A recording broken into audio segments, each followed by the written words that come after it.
Good morning, everybody. Well, afternoon, I suppose. Morning for some of you on the West Coast. I was told the stream would be starting at 1:30. I want to speak to management. Give me 1 second. I'll forward that request for you. And I have a response. They say, eat our ass like cupcakes.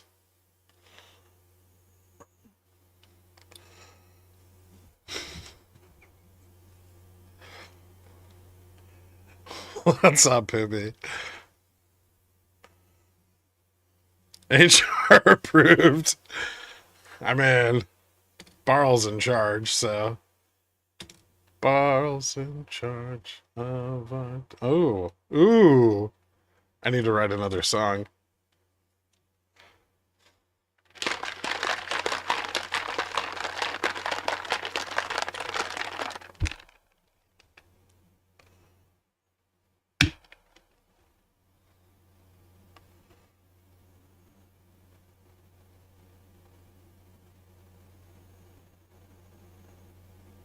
I got ousted from HR by a literal baby. It's best that the person in charge of HR doesn't know what the things we're saying mean. Good afternoon, Bert.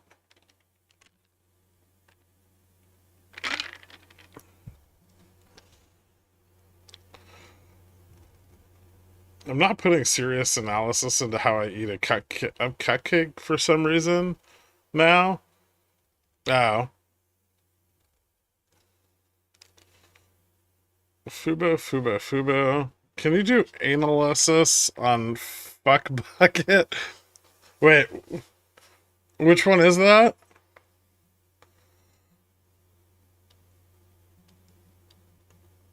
Fuckbot? That's not a ticker yet.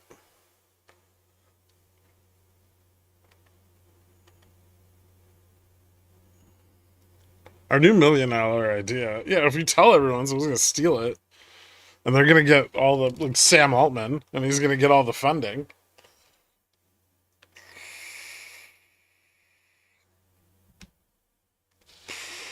Girk, you quoted Nicki Minaj. What kind of strange did you get into this weekend? I'm I'm a like pop culture aware. I'm a cool guy. Fuck you, Poopy.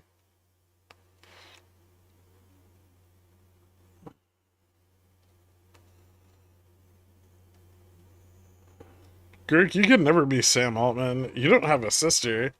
I do. I just didn't try to bang her.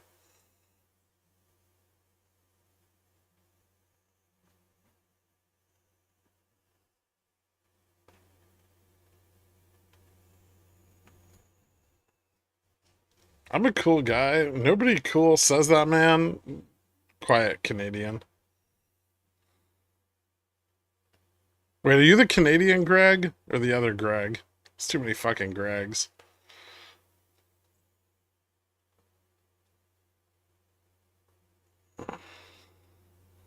My $1 million idea is a make your toothpaste flavor website, like Build a Bear, but for toothpaste. There's two, Greg M, Greg W. Yeah, but one of you's Canadian, which reflects poorly on the other.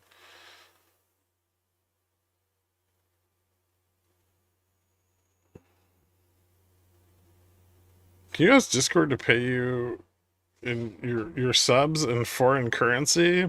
You could be a king in CAD. It already converts to yen.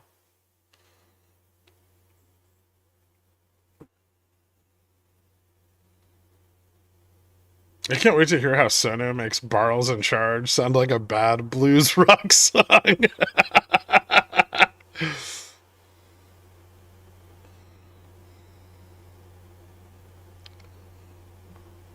My ex-wife insists she's a cool mom. She's not. No. But I'm not a mom.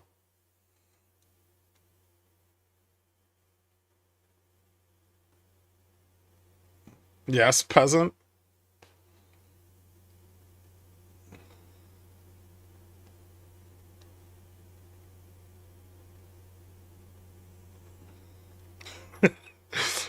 SPX QQQ, please. We'll get to it. Are you guys gonna request some fucking tickers? Because I don't have all day. I've got a meeting at like 3 o'clock. We gotta get through this quick.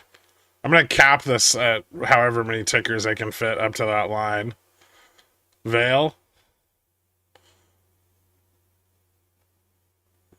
I'm gonna write them big too. Sound. Crowd. I already have Fubo. Don't ask for the same shit twice. MSTR. It is a clusterfuck. I don't know if I'd want to even review it. I'm not listening to that trash.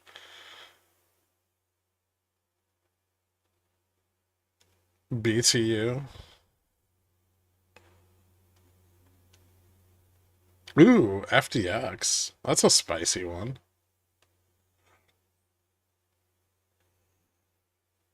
Beyond? Ugh, come on. Zom. Uh-oh. Netflix. Lilly? Why would I review AQN?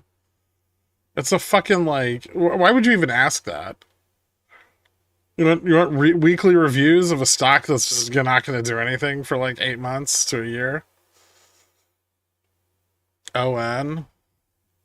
The number of you saying this makes me think it's like a Wall Street bet pick. Specs. Alright,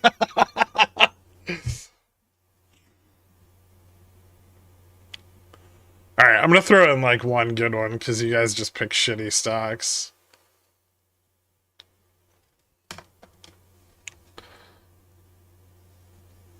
Can't you guys afford like regular options? What's with all these fucking small caps?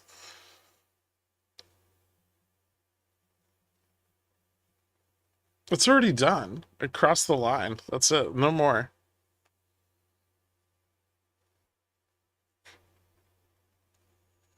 You already know the answer. I do. Alright. Let's get started. CVS. I can't review the whole fucking market. I'm just one guy.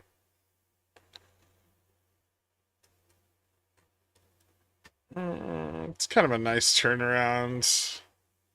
Maybe some expectations that the new administration will bring some Medicare reform, which is why, very specifically, why CVS and Humana have both fallen off the map. It's because they're not making any money from covered care. I think there's a hope in the new administration might change that and drive some profitability, improved revenues.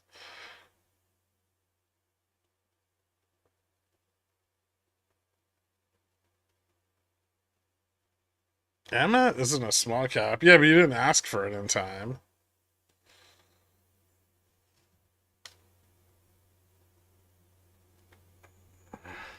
Fine. That's it. No more. Fucking ridiculous. Alright. Let's, Nvidia's not very interesting. It's like 130, 135. If it doesn't go below those points, it's boring.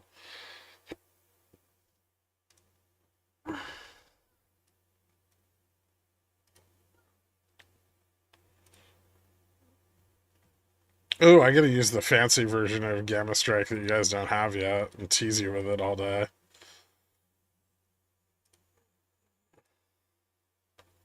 Boom. That's so nice. I don't have to click the search bar. I can just type the ticker once I click on the actual window. That does look bullish. Gamma's not. Gamma's a little positive, but Delta's not moved positive yet. However, Delta is picking up on the chain really quickly. Delta neutral at 48.35. Right now, GN is below DN, which has been really fucking bearish. That's pretty strange. That's gone on for so long now. Since like 2023. The stock hasn't been in like a very normal spot. I would say start to look for rises in gamma neutral. That's going to be pretty relevant.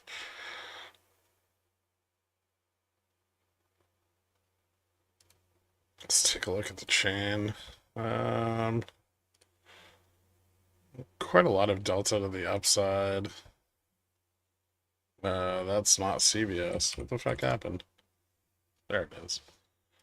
It's like, man, that's a really fucking fleshed out options chain. Um, uh, 5250 might be a target on that break. Um, you can see why delta neutral's there because it looks like all the deltas on the 4750 strike. Anything that's closer dated. Yeah, there's some positive gamma out to like 50 on the OPEX expiration. Not much in Feb OPEX yet, but second week of Feb's got a little bit of interest. First and second week of Feb.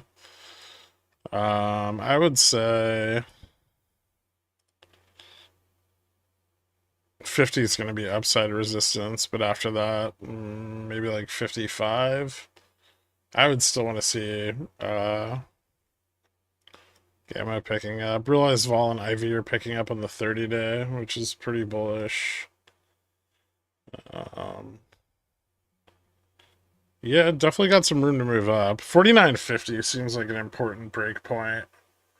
And then maybe like 56 for picking up upside momentum. So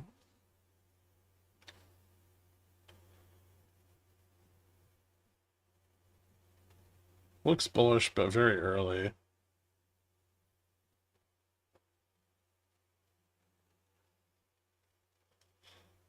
Large resistance at 50 presents a bit of a roadblock.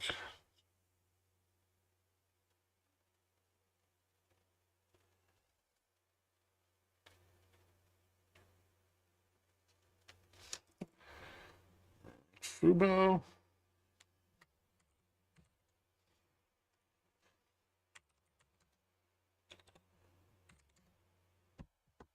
Fubo's options chain starting to normalize a lot more.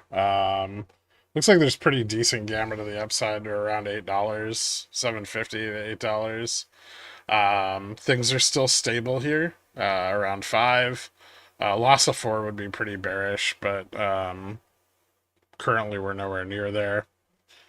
I know some sold options. Wow, that is not good.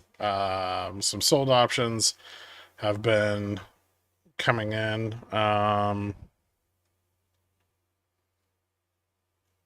Gamma trimmed down, and so did Delta on Friday, but net Delta still remains positive.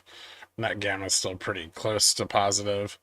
I would say maybe a little bit more consolidation in this range, but it does look like possibly a move to the upside is going to be opening up. Wow, these are not syncing.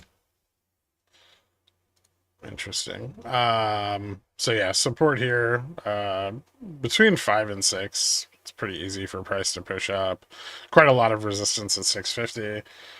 Any breakout at 7 would be extraordinarily bullish.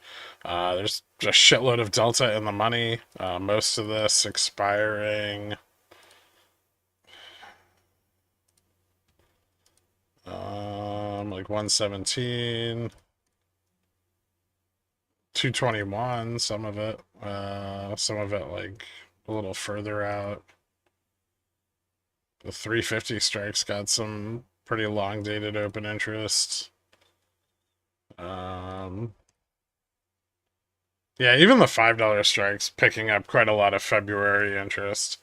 So these calls are probably sold, but price could potentially push higher. And it does look like we're getting some put volume at 5, 4.50, $4. Even some put sellers at 5.50 and 6. So I would say the chain looks pretty bullish here. I know volatility was kind of shitty, but maybe that's not the right chart.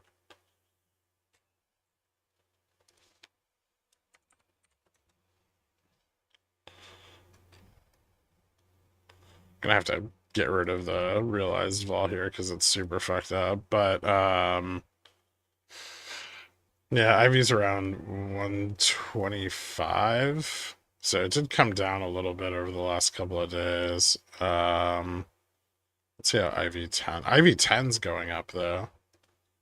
So there's IV 60 and 90. So it looks like most of the vol shorting is coming in around the 30-day mark. But with IV 60, 90, and 10 still rising, those positions are going to be pressured a little bit.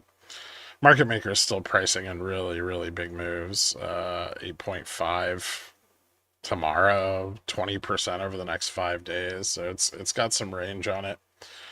I would say it looks pretty bullish.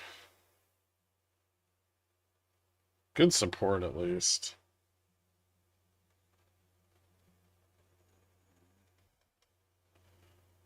$455.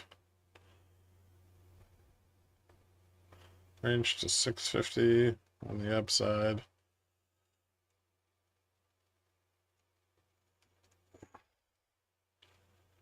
$7 test. Breakout. Very bullish.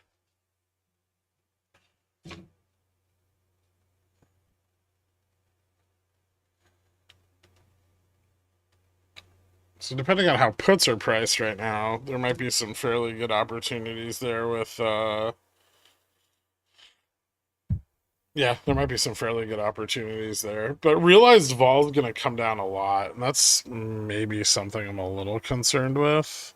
It has not come down yet, right? Because it's still kind of going crazy. It's flattened out the last couple of days, but it has not gone down. And so the is gonna they're gonna want to price vol up, which is usually pretty bullish. I don't know if I have options for Vale. I don't think I do, but we can take a look at it and we can kind of discuss.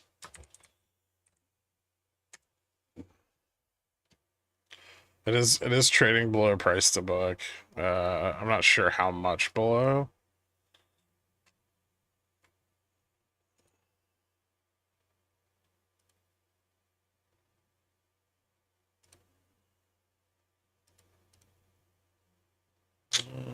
Book value is around 897, so it's trading at 850. That's not too big of a divergence. But their earnings have been pretty solid over the last couple of quarters. The debt burden's weighing on them a little bit. However, Brazil's been kind of starting to make some moves towards improving value in the real. Revenues are fine.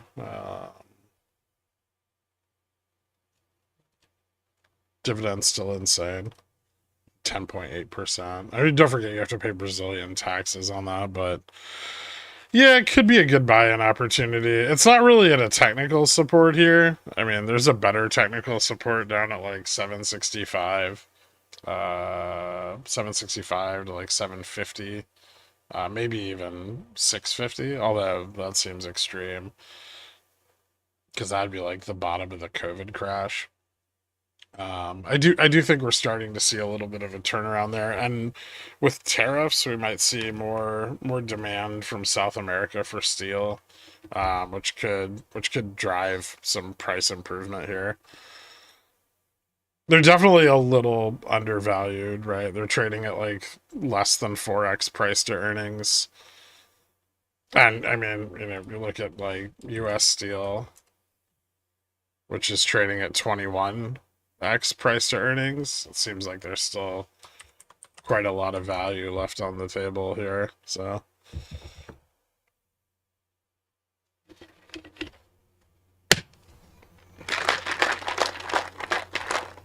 like 4P CSP, 5.6 CC. It could be an opportunity for that, yeah. My concern with selling the short strangle on Fubo, it would be that realized vol is still way, way up there, and it hasn't been crushed yet. And as long as realized vol stays super elevated, market makers are going to want to price up IV. And so if the short vol, which isn't very strong, right, and only on the 30-day, starts to falter, it can get squeezed out again. And there's probably just a fat grip of obligations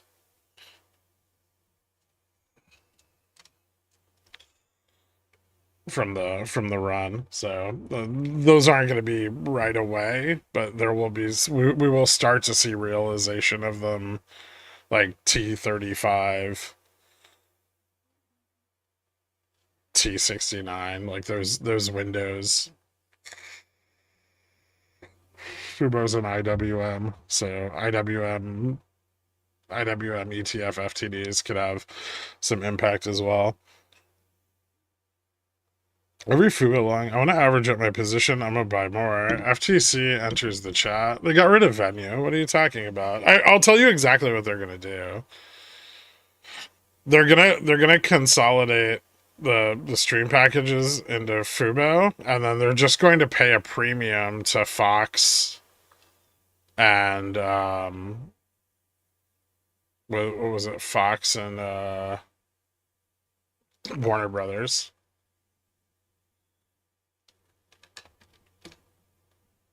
I think Disney's gonna spin it off. Fubo? I mean, they already have, right? They spun off the live Hulu Live segment. You think they're gonna spin off all of Hulu?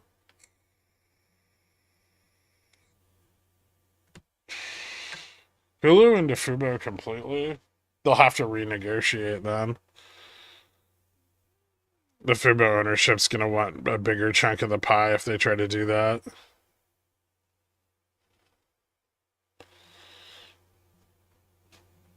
Not that it's not advantageous. I could see it happening.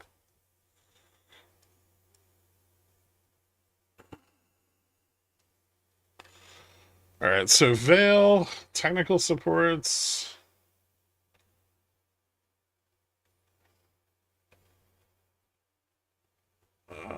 It's 760, 750, 650. Decent price. I don't hate the price. Near COVID lows.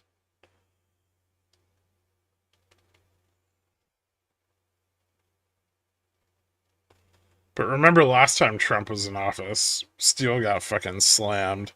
So watch out with that. There is some downside risk.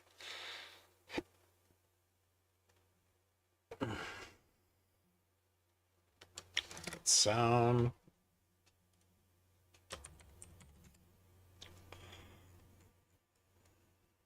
Jesus. So 14 was the prior support, right? That doesn't seem too bad.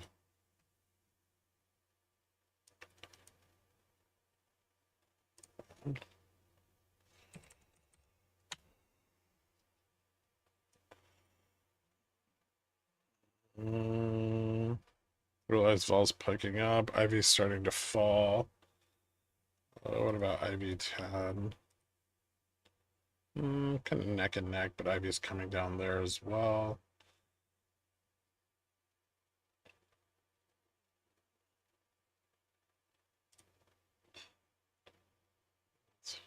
That's the wrong fucking stock.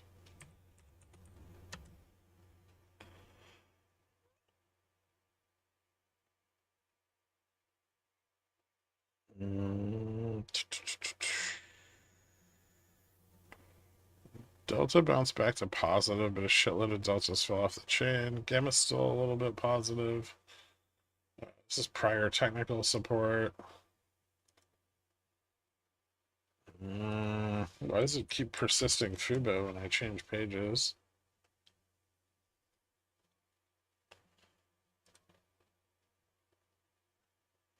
So simple at 14. There's a little bit of support coming in at 13.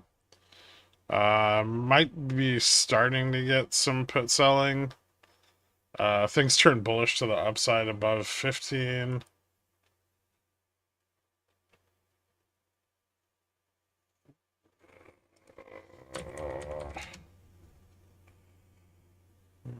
Gamma continues to fall off if it moves to the downside, but at a very low, like a very slow pace. Down to about $8, and then it can fall more rapidly. But I would say it's probably fairly stable here. And any move above 1450 could start to push gamma positive again. So this might be quite dangerous to continue shorting at this point, and maybe set to like rebounds back to the upside.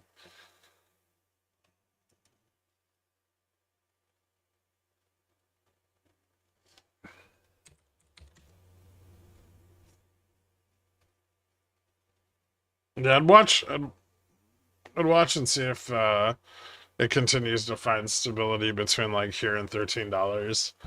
If it does and forms out of support, it may get another bounce back. Like, uh, oh, I want to say,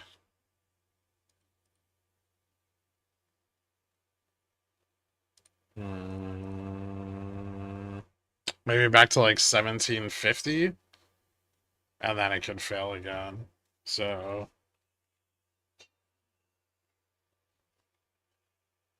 support building, 13,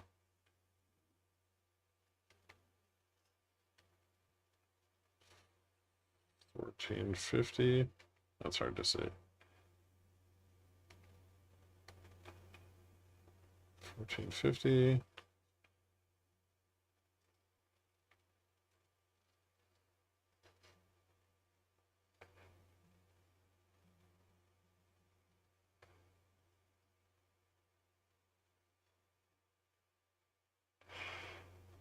1750 to 20.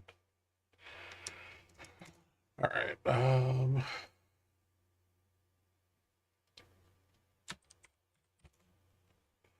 Crowd.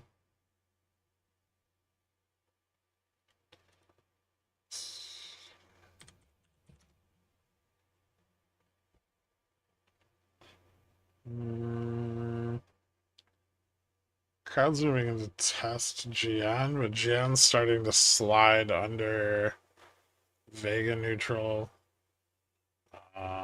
That doesn't look particularly bullish. I mean, net delta is kind of falling off, total delta is falling off, gamma's declining. I would say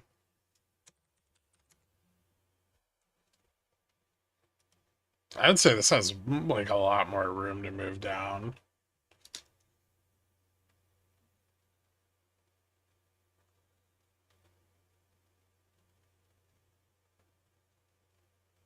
Bearish 3450 bear signal.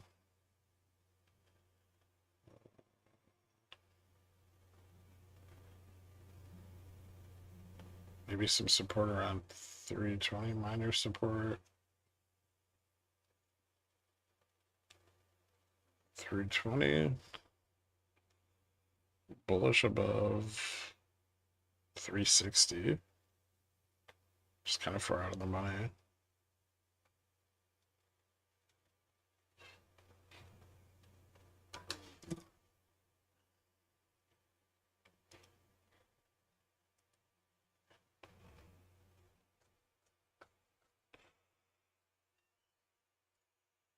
I have no idea how dilution with Fubo is going to play out. They'll pitch a plan to shareholders before the merger.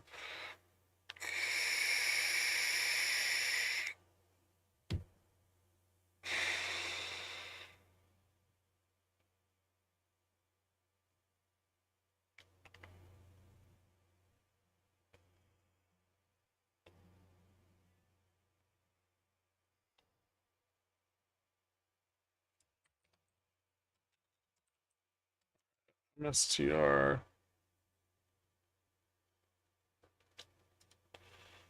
Oof. Not a lot of downside support on this. 315.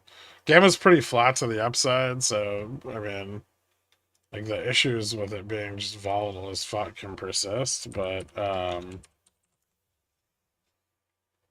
it's not a particularly good look that there's no, it's a little bit of an uptick in IV over the last couple of days.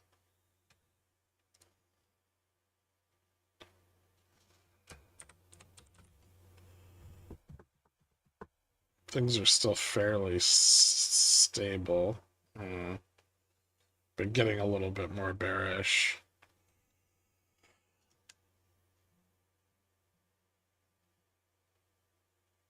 Let me see something else here.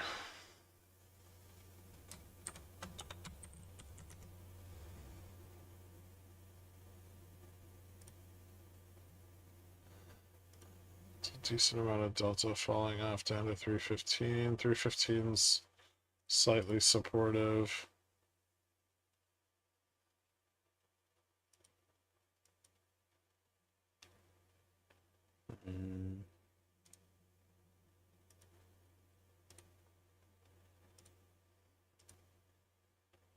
Those are for Fab.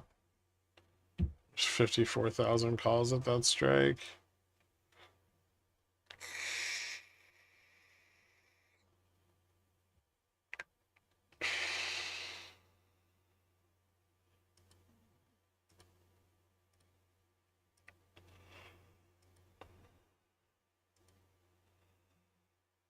Yeah, this looks, I mean, this looks kind of shitty down to like 315.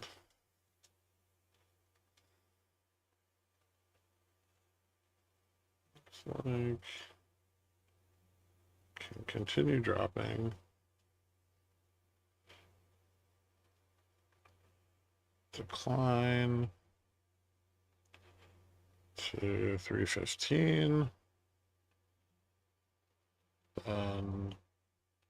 300. Upside gamma is flat.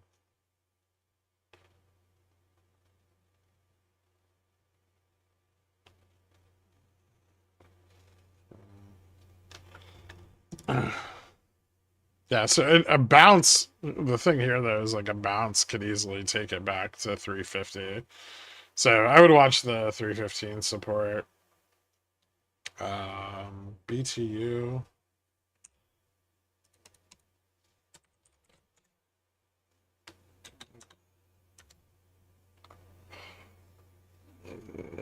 Looks like people are selling a shitload of puts at 18. There's some puts sold at 20, 19. Probably sold calls at 20. Above 20 gets a little bit more bullish. Not a ton of options interest on this. The gamma curve is going to be really wonky, but yeah, above 20 it could stabilize. Doesn't look like it has a ton of room to the downside. Maybe at worst like 15.50, $15. I think it would have a hard time pushing much lower than that.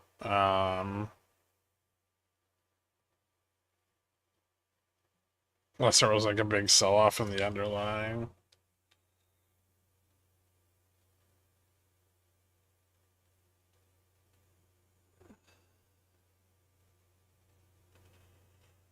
$18 through $20. Above 20 is supportive.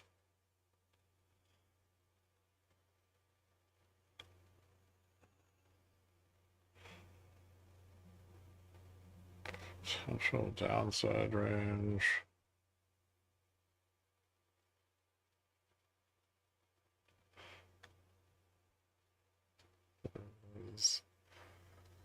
What did I say? 15.50?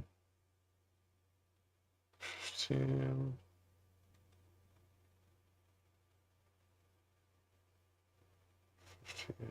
15.50.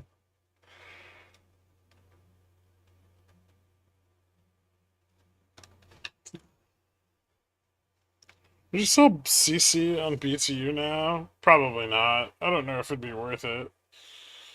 I mean, We could take a look at like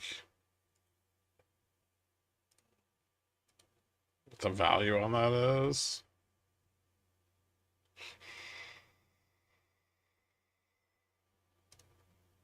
Call BTU. Um,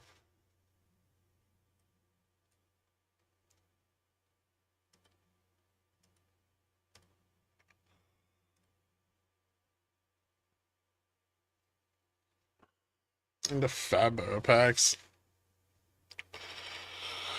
I don't know if 20 presents enough of a resistance to the upside for this to be worth it, but depending on your cost basis, it's not a terrible yield.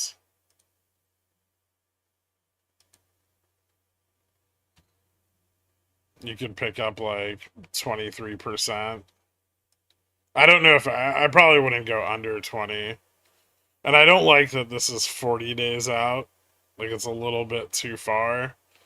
But you definitely don't want to sell these. These suck. 2% for fucking 1 week. The end of month isn't much better. 7% for 19 days. That might be worthwhile for you. Out in Feb, things improve a lot. But I'm not sure that it's going to stay down that long. So I don't really love CCs here. If you're careful with them though, you could maybe pick up some money on them.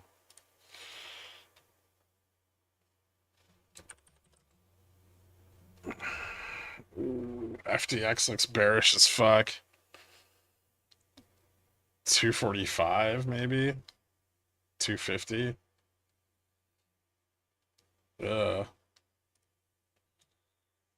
Yeah, it's about to. Wait, that's the wrong stock. That's BTU. BTU's falling. Ooh, BTU's falling through GN. VN's nosediving. Yeah, but Gamma and Delta are staying pretty flat. Ah. Um.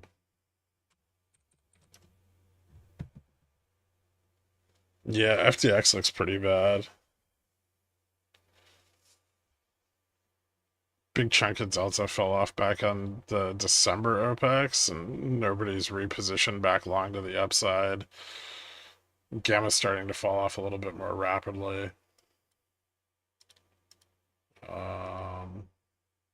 Let's take a look at Vale.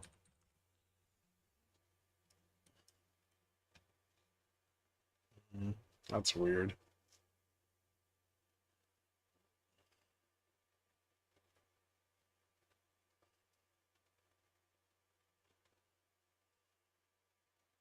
Well, slowly starting to pick up and realize Vale's falling off. IV 60 and 90, pretty flat. That's H talent, like falling too. Hmm.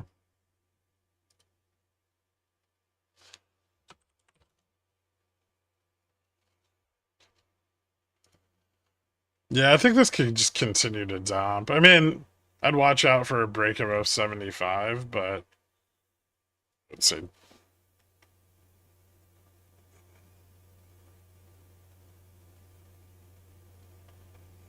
it's bearish. That's got some nice range.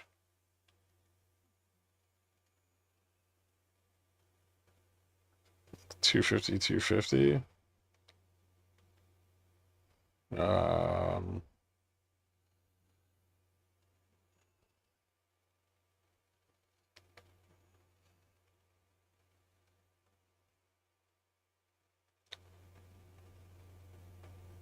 Bull signal above 277.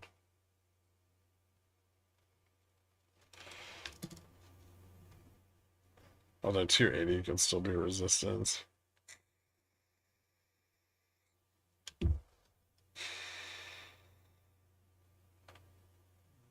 Confirms 280, 250. Zom.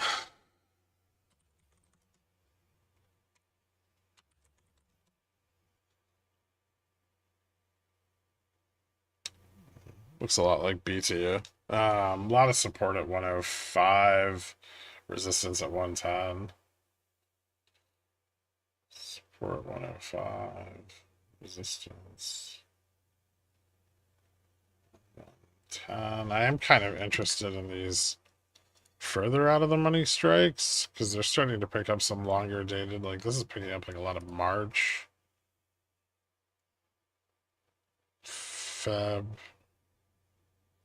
March, a little bit of June, some 2026. Looks like these are short puts, 105, 110. I would say Zom gets pretty bullish above 108. A loss of 105 would be rough, but kind of locked in.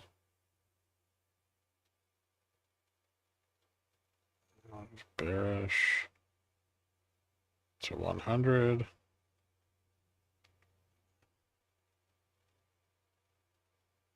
Bullish above 108. 108 out to looks like 115. It's a decent range on that you can probably play around with.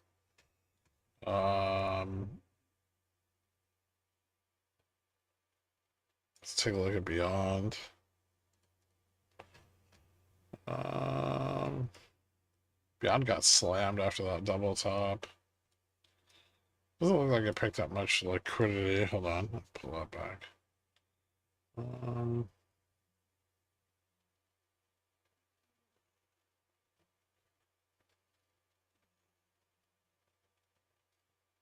Yeah, liquidity is getting blown out a little bit.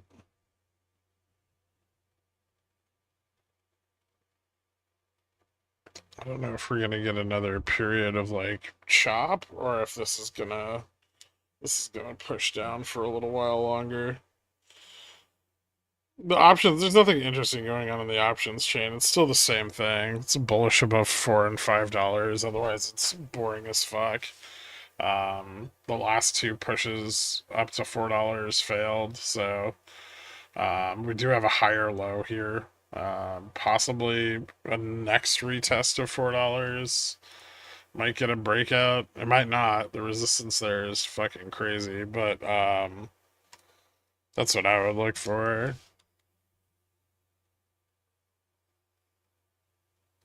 Still just 4 or 5 tests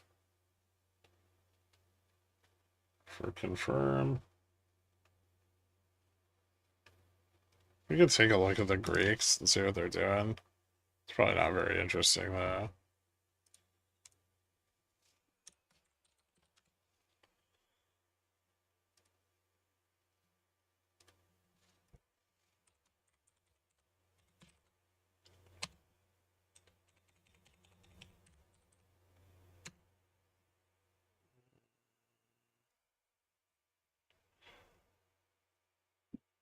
Gamma's still pretty negative. A little bump in positive delta is kind of bleeding off. Gamma Max is still fairly flat after its decline into spot. And VN's getting closer to spot. So there's some put selling down here. Let's see what strike.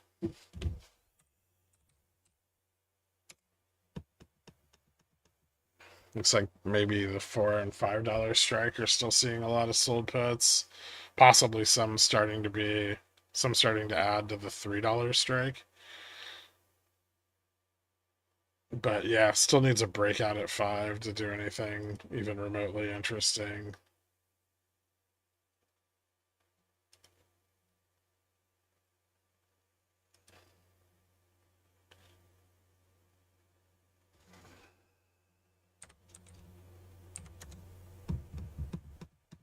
Yeah, still gotta get over this hump of all this fucking negative gamma. If it could, it can really explode, but as long as it's trapped down here, it's probably not gonna do anything interesting.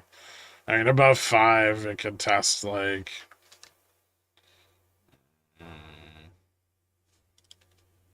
maybe like 6 or 8, somewhere between 6 and 8. That's why that $4 breakout's kind of interesting if it came to pass. Um, but the negative gamma at 5 makes it really, really difficult for it to move to the upside. Post OPEX, some of that might shift around, so we'll take a look at it. See if some of that short vol falls off to the upside.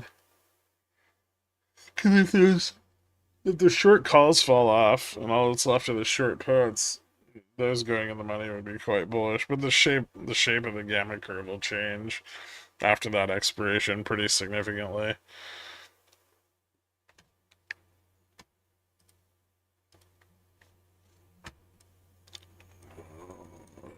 Netflix.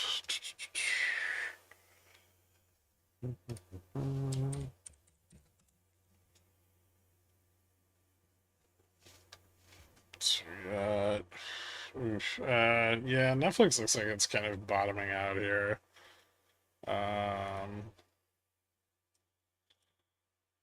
Ivy's pretty elevated.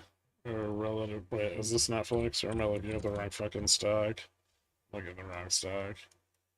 Yeah, Ivy's still pretty high relative to realized vol, so there may be an opportunity for Ivy to get shorted here. Although I know they do have earnings coming up, so I don't know how much we're gonna see Ivy drag down.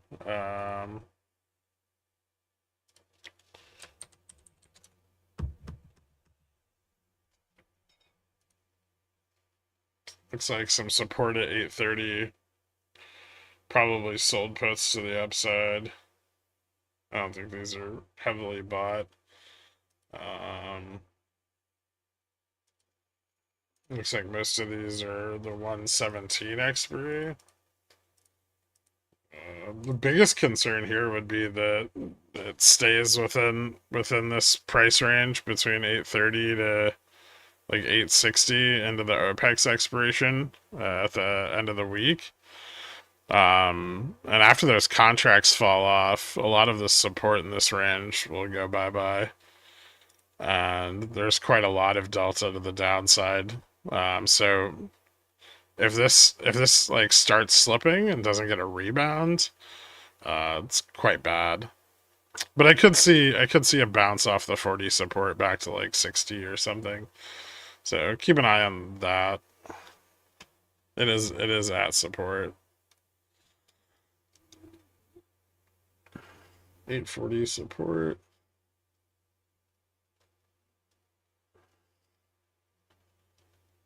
Bounce here. Could retest 60.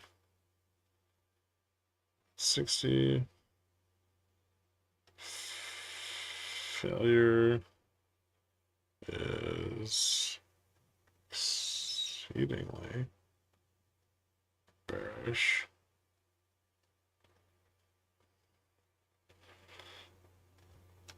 All right. No problem.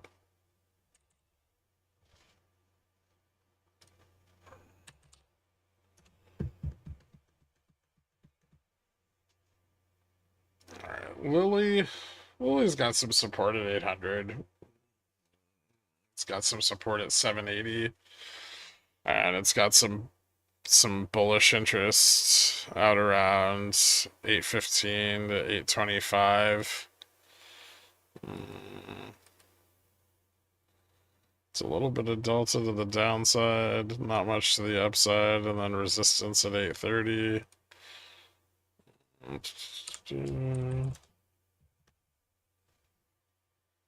Yeah, that's Netflix, isn't it?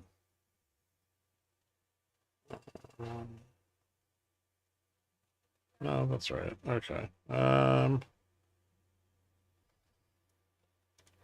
Wait, did that not switch? Hold on. It keeps going back to.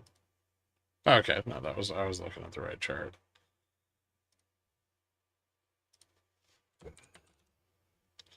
Yeah, so Lily might be a really good candidate for a straddle.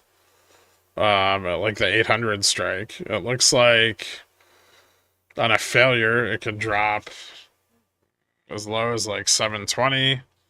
If they're able to build support here and push it back up, could go back to 900. So, I mean, generally the proper approach to stocks that are in a position like this is something's kind of like delta neutral. We're just exposed both ways. I don't think a short any short option here is a good choice.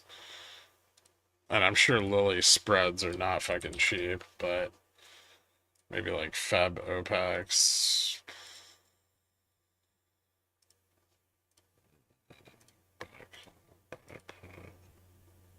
It's like fucking $8 grand. Pricey. Jesus Christ. Yeah, I don't even like that much.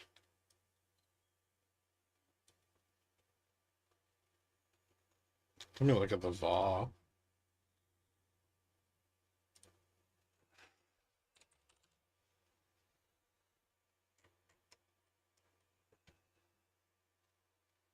Heavy's up already quite a bit. Realize what's kind of turning around. Yeah, this just seems like a bit overpriced. Market maker's pricing in like 12.2% for 30 days, which looks like shit.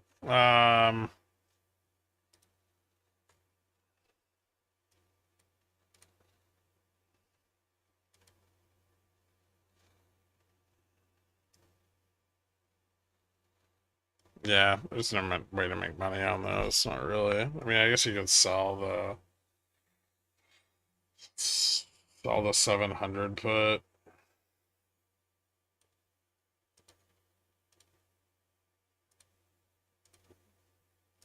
sell the 800 call, 900 call. That's not much better. 50, bet on the narrower range. Yeah, I don't like the risk reward anywhere on this. It looks like options are just massively overpriced and the spreads are too wide. I wouldn't fucking touch it. I don't know why anybody would trade that stock with options, generally speaking, anyway. There's very few opportunities on it where it's a good value.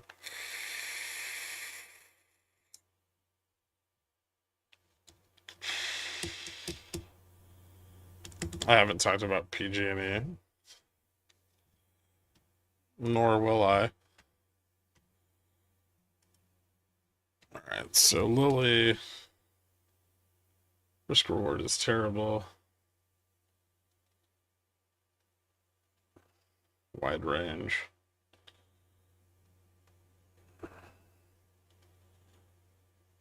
$700 to $900 from spot.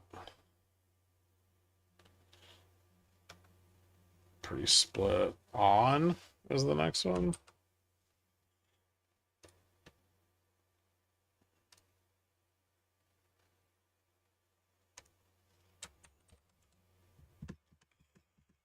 Oof, fucking getting wrecked. That's just not bullish. I don't, I don't,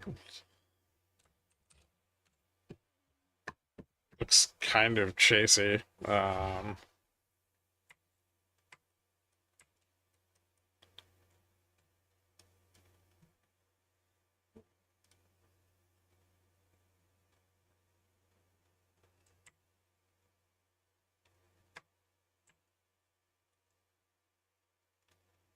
Was the lowest put strike 35? It's gonna like blow out its own chain to the downside? That doesn't make any sense. Hold on.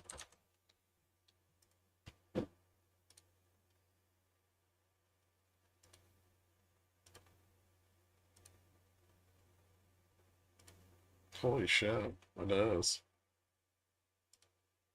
The lowest put strike for Jan is 35 or 30. Yeah, I mean it looks really bearish, but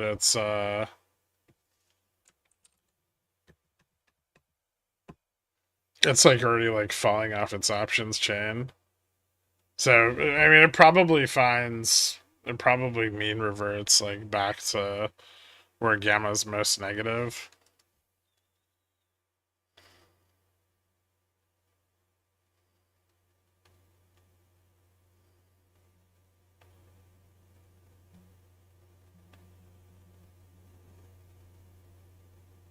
Back to 58. But the underlying is being sold heavily.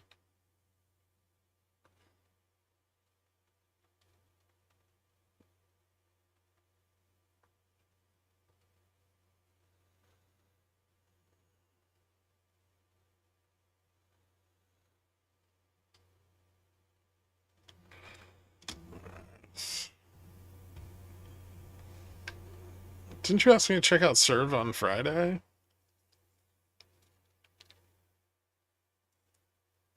There's nothing to comment on there. It's just doing crazy shit because people are speculating on it. There's like no technicals. It's just bounced up and down. Sideways consolidation over like a $4 range. It's just a mess. I don't even think I have options data on it. I don't. I'm not even sure if it has options. They don't make money. It's not something I'd want to buy and hold at these prices.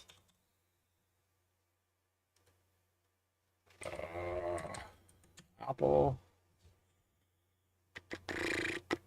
Apple can still dump gamma down to like 220.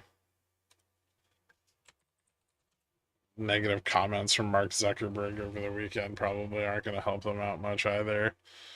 Looks like Apple tested GN on Friday, closed just back above it. So I found a little bit of support at 233. Delta and Gamma are both continuing to fall off. And I would say, yeah, a loss of GN here, probably a move back to 20 or 25.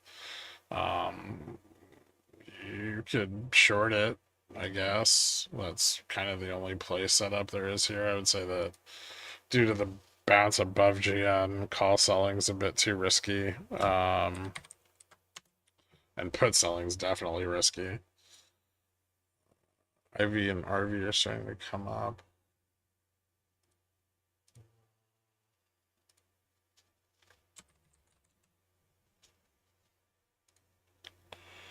Yeah, a little bit of support at 35, but a loss of that down to 220. So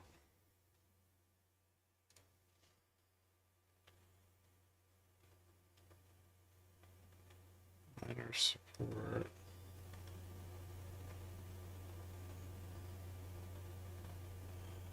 $235.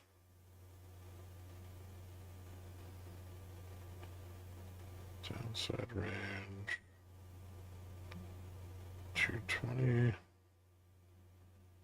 Bullish back above 245.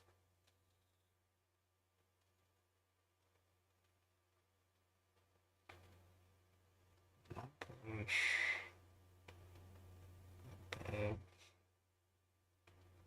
245. All right, and lastly, AMAT. Almost right on time.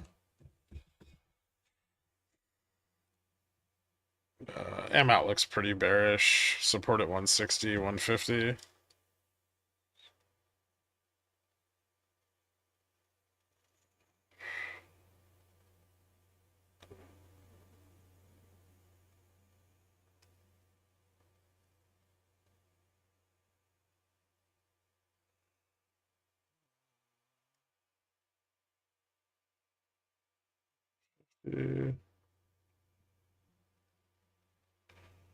What is that? 180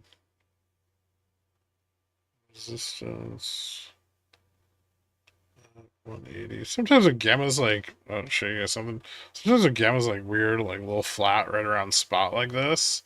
There's a big upside resistance. Um, Sometimes price will like drift back up to that resistance before failing again. And usually like that resistance presents a better entry.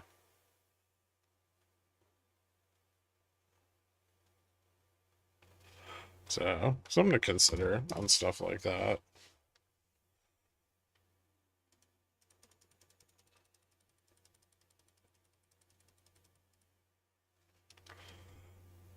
Resistance at 180. All right. Let me close this up. You guys can take a screenshot of that.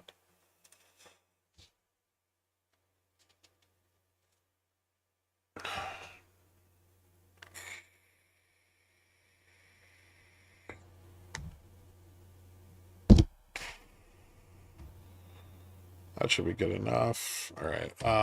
Tom, I'll look at serve for you, but I'll show you kind of what I mean. Like, I don't have the options data on it, so I am a little less informed, but this doesn't look super bullish, right? Lost its high at 24, failed back under 20. There's probably a shitload of sold calls at 20. Those are going to act as like a little bit of a draw for price action as price rejects off of it, but volatility is still coming down. It hasn't like variance day over day hasn't really normalized yet. So I would say like this is probably going to slowly get crushed more. This company doesn't, but like I wouldn't even bother trading this. Like there isn't even like a substantial reason for their valuation. The stock should be worth fucking like nothing. Should literally be worth like $2, maybe if that. Like the value of their assets at liquidation, they have negative 3,600% margins.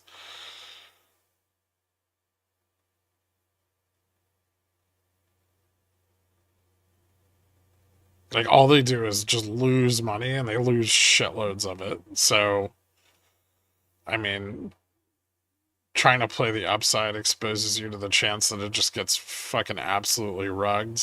Trying to play the downside before vol trims is, probably not going to be very profitable. And then if volatility does trim, it's also not going to be profitable. It's kind of like trying to buy puts on GMA.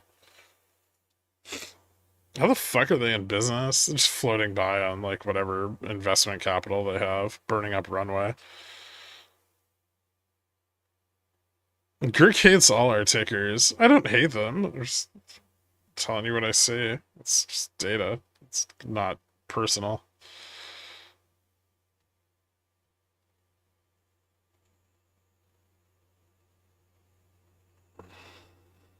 Could the incoming administration intentionally weaken the dollar to delay a BOJ hike? How? Yes, but how do you propose they do that?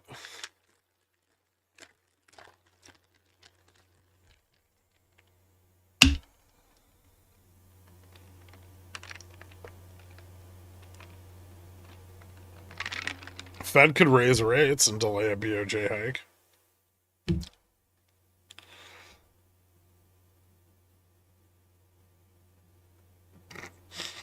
But they'll probably blow up the trade if they do.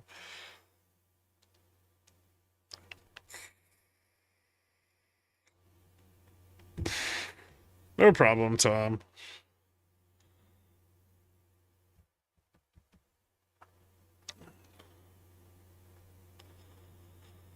What's Ligma? Alright, I'm gonna hop in and grab you guys. Oop. Jumped in the wrong room there. Was... Oh, hold on. I get that weird error. What's up, man? Oh, not much. Just, enjoying digging through data APIs? Yes. Enjoying that very much so. Every time I do that, I want to gouge my eyes out with a dull fork. Yeah, why do you think I was in such a bad mood all day yesterday? I didn't even know you were in a bad mood. I thought you were just being you. Well, maybe I'm just always in a bad mood. No, I was just annoyed at all these APIs, partially because of sticker shock and partially because, I don't know, I kept oscillating between, this can't be that hard to scrape. Most of this data is free and comes from, like, government APIs. Yeah. And then I go back to, like, well, it's a lot of extra work. But they just price it, it's ridiculous.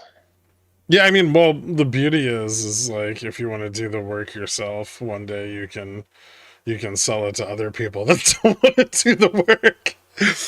Yeah. I That's think that's the probably better is just to get a service and then engineer them out. yeah.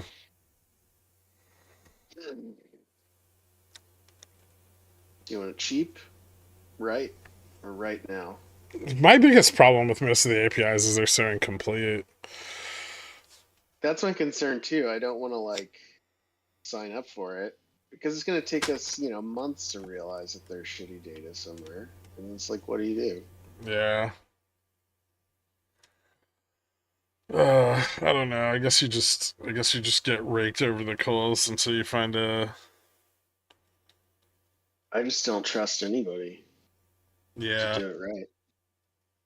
Well, that's because we already use one of the bigger named data sources and they fucking suck. So when you start getting into the no name companies that are providing data, it's always super questionable. Like how much more could they suck than people who have all the money and a huge chunk of the market share? And I just have other questions too about like implementation and lag. So like that one provider we were looking at that we've been looking at for a long time that's reasonably priced but like wonky Mm-hmm. in terms of like how you interface with it. Like do they update stuff right away or is it end of day or how does that work? I think most And of them are real time, yeah, or like at worst 15 minutes. But 15 I mean minutes sucks for it's some of that data.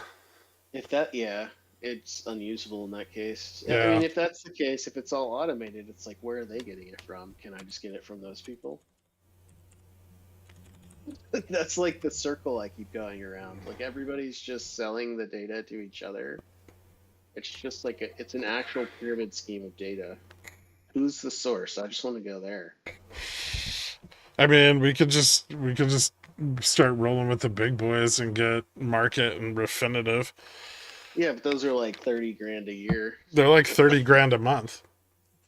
Yeah, and well, depending on the packages you get, sure, you get Yeah. like the whole kit and caboodle. Yeah. I want live real time options floor analysis so I can laugh at how wrong it is. I love it every time some like options trader from Nomura publishes a report and it's completely fucking wrong. Yeah.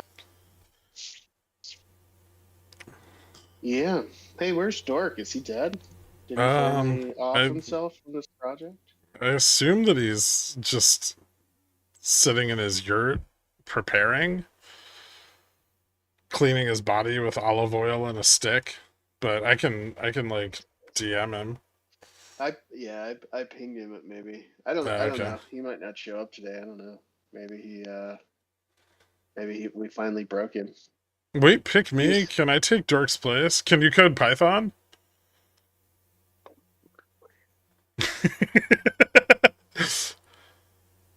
Maybe that'll get Dork in here.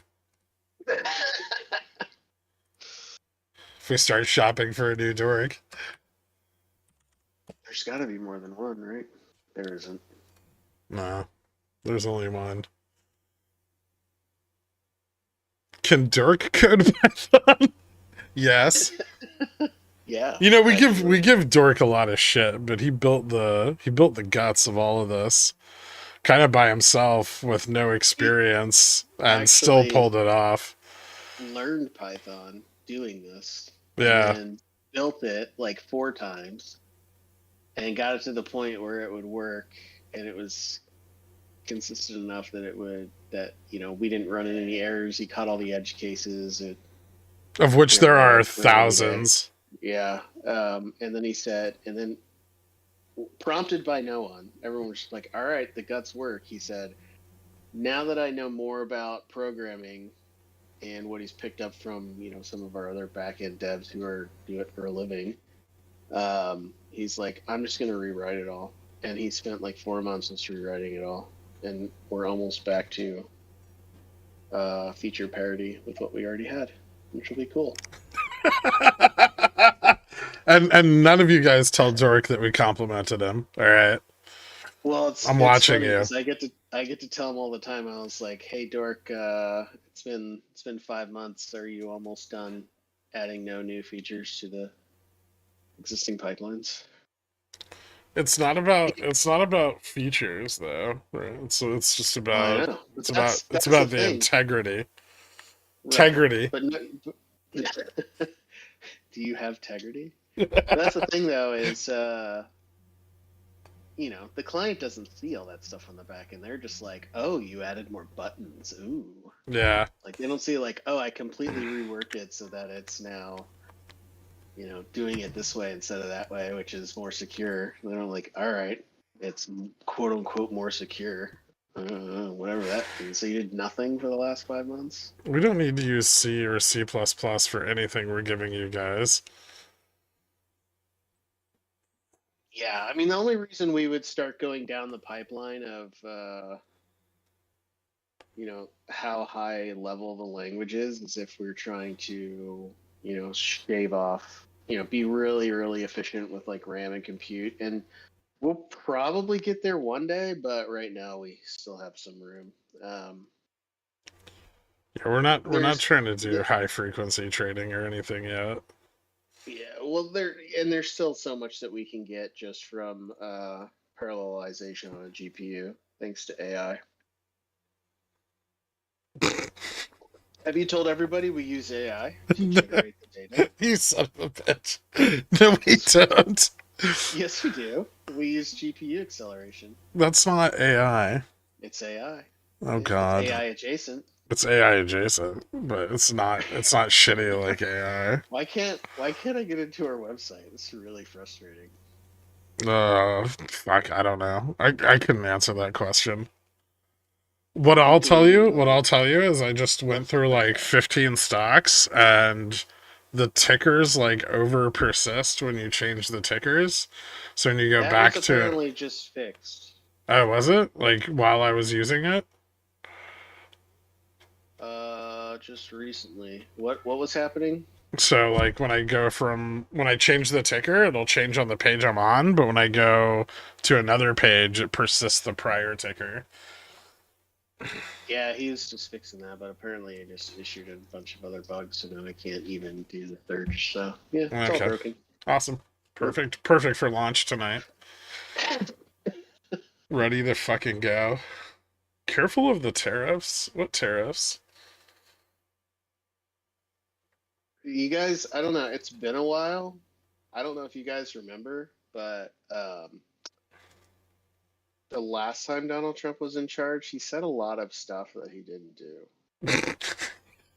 Literally everything. Well, he did build that like 20-foot wall, like 20 Well, foot wide wall. with like 4 foot holes in it. Yeah, and Mexico didn't pay for any of it. No, I feel like he's spending all his time talking about annexing Canada. I feel like we should annex Mexico. It seems much more useful. Like, what would we even do with Canada other than just like their oil? Do they have that much oil? Canada doesn't do anything. They're just they just try to stay warm. No taxes on spray tans. All right, fair. Well, we got an exciting week ahead of us. We should really just get right into the market stuff because I think we have a meeting pretty soon. Yeah, yeah. Let's do it. How much time do we got? 15 minutes or an hour? We've got like 45 minutes, I think. I want to double check. Anyway, yeah, let's get into it. Yeah.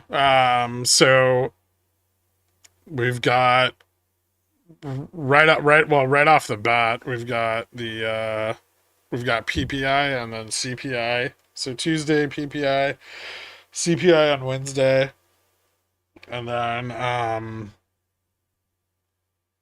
think we get some like Fed speakers interspersed through some of that. Then retail sales on Thursday, and I think Friday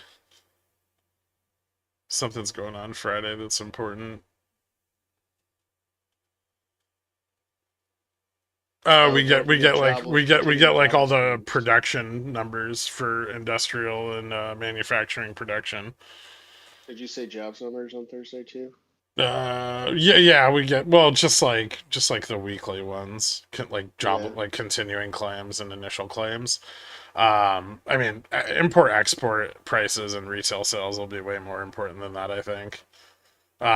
We also Yeah. have the Bank of Japan decision beginning of next week. I So uh I can already tell you what they're gonna decide. not to raise rates because they'll blow Yeah. everything up. Yeah. I agree. They So will continue to cuckold themselves. I mean, the big thing this week is inflation going to rise yet or not? If it doesn't, I could see things starting to stabilize in the market. If it does, yields are already pushing to like that critical leverage ratio. Things are getting pretty ugly. I think the 5 year is now at like almost 4.6%. 10 years at like 4.7, 4.7 and a half, and then like the 20 is already above 5. 30 is getting really close to 5. Dollars almost at 110. We can run through some of like the macro shit. Commodities have been behaving really weirdly, like the commodity Bloomberg commodity indexes, which are like kind of a broad based sampling of like Yeah, yeah, manufacturing yeah. materials, industrial metals, precious metals, energy. The last time I saw this kind of like weird fucking like they opened really high and then gap down intraday. Like hard. Like these are fucking huge moves. Like 8%. And this has been happening like a few times. The last time I remember that happening like that was like the bottom of the COVID crash, like down here before everyone started bailing on tech and fucking going long commodities. Um, and so that rotation would be obviously devastating to equities and you know the big indexes. So Yeah. yeah, we gotta definitely And start. inflation. Yeah, no shit. Um, so yeah, we got to start keeping a close eye on commodities because if those start to break out, that's gonna get really crazy really fast. Because they've been so low for so long, and a lot of what's driving that has been like nat gas is up quite a lot. Um, Oh, that reminds me, I need to go heat up my hot tub for later. oh It's nice nice. and cold outside. Yeah, nat gas is up like over the last couple of weeks. It bounced up. It's about 80% from its October 24 low, and it's up about 20% in just the last 3 weeks. So nat gas is moving fast, and winter looks like it's going to be pretty cold across the like northern U.S. and Europe. And this is, nat gas being so low from, 2022 till now has been a huge reason that, energy, like the inflation on energy has been so tepid. Yeah. And Also the yeah, oil. I know oil's above yeah. like 76 a barrel right now too. It's okay though. We can just sell our reserves if we need What to. reserves are those? The reserves that Biden responsibly refilled after he sold them all off in 2022 to create Oh, the illusion of disinflation. so this is awkward, but like it was just selling Hmm, that'll be fun. and no purchasing. Sell low, buy high. That'll be cool. Actually, he sold high. He sold really high, yeah. Yeah, but he never started buying at the bottom, which I must say, I think JFR is saying smart. Japan won't raise rates is basically guaranteed that they will. I mean, the media cycle around it's My really picked up this time. my inverse meter isn't that powerful. I can't move the minds of cuckolds. Yeah, if he could, JPOW would have raised rates to 20% already. Yeah. Just reset. Start over. Hmm. Don't they mess with the inflation numbers to keep it lower? Well, they did that already. And the next seasonal adjustment will normalize them and then shoot them all back up again. Okay, hold on. They don't. There's no conspiracy. They are not purposefully trying to game the inflation one way or the other. They are trying to accurately represent something that's very difficult to measure and create the appearance of certainty with a data point that is effectively just noise They're in a doing lot of cases, they're unless it's doing really TA on the high, right? VIX. Right. The idea that we can distinguish between 2% and 3% inflation is retarded. Sorry for the R word, but it's so stupid. I mean, we can measure, hey, if it's between 2 and 11, yeah, we're measuring that. But between like 2.3 and 2.5, like no way. Get the fuck out of here. And even, the reg show. The true R word, that's true. Even if they apply the seasonal adjustments, which really only work when things are mostly just cruising and nothing's changing every from year to year, that's not really doing a ton. That the bigger issue with all of their data sets is not any sort of bias that they're trying to game it. It's the fact that the surveys that they're getting, people aren't responding. And so the question becomes, as their survey responses go down, are there skewed biases being introduced, right? If there's one type of population that's less likely to respond than they were before, then their populations get shifted. And so their long-term measurements are then skewed. It's happening a lot with unemployment. And I think like with this week and especially with the response of the unemployment from this last week, it's a good time to talk about it. So I think the unemployment or sorry, the unemployment numbers that came out on was it Friday or Wednesday? It's Friday, right? For NFP, yeah. NFP and Yeah. unemployment were on Non-farm Friday. payrolls, yeah. So that data, remember we've talked in the past that this data comes from three different sources: employee surveys, employer surveys, and then unemployment offices across the states. The unemployment office from across the states is the most accurate. It's also the most delayed. The employee and employer ones are both fairly inaccurate in different ways. The one that we just had was the employee survey. So people looking for jobs. So they surveyed a population of people who are in the job market who've agreed to do all this invasive surveying for I don't know what they get for it, if anything, but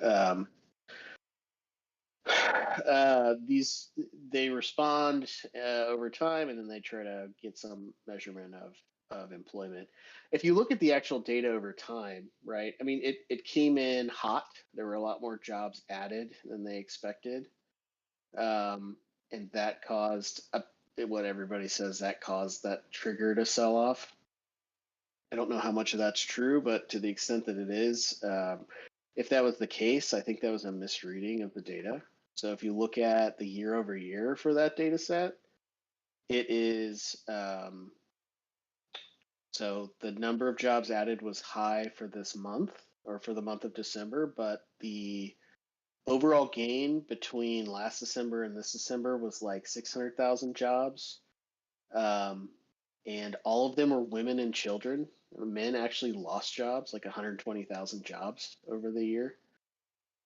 And if you look at the data from month to month, there are spurious peaks on the order of like 400,000 jobs that sometimes you get a hot print and then it goes right back down.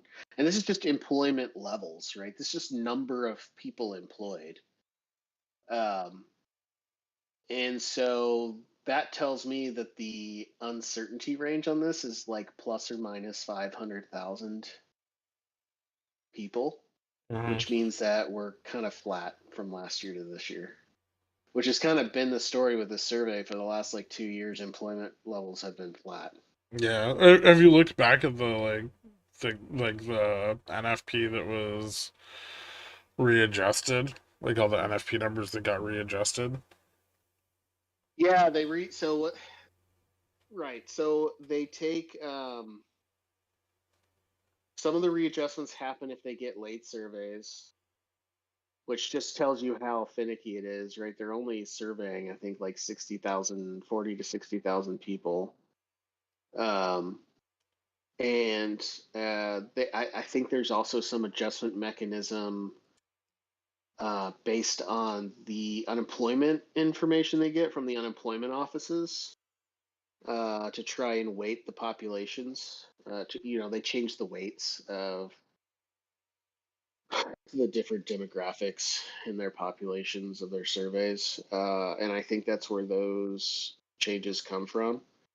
Yeah. So that's the thing to really wait for. I mean, the unemployment office data is the one that really it gives you the most accuracy, but it's obviously really delayed. So, um, but yeah, if you look at the employee surveys, it still says there's no growth.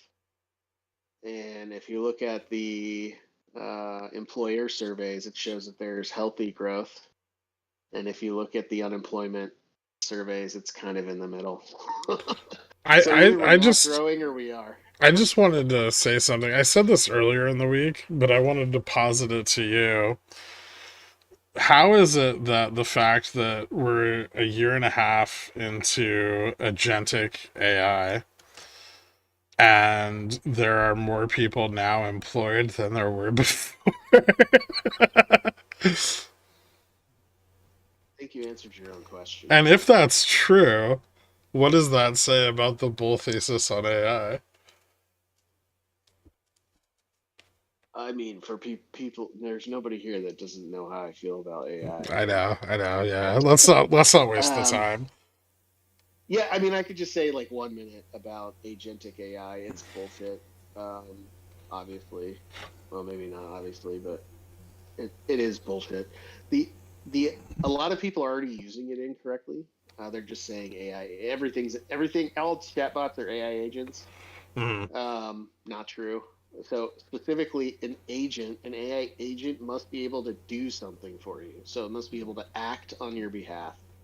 Right now, these chatbots just respond; they don't act. Yeah. Um, the best example I have is the Rabbit R1, that little orange device from that crypto scam guy that's, I Mhm. guess, disappeared now, which he called his large action model. Um, but basically, the idea would be you would talk to the chatbot and say, "Order me a hamburger from McDonald's," and it would order it and deliver it to your house. Like it would go into an app, McDonald's app, place an order, use your credit card, and send it to you. Um, those that shit doesn't exist. I mean, there's the closest thing they have are just like AI agents for coding and computer use. Like basically you're just letting a chatbot have like pseudo root access to your computer to like do shit, and of course they do crazy things like flash your bios and Yeah, there wouldn't be like a large like cybersecurity company that did that earlier this mm. year and But see, then fucked even up then, Microsoft's that kernel. wasn't agentic.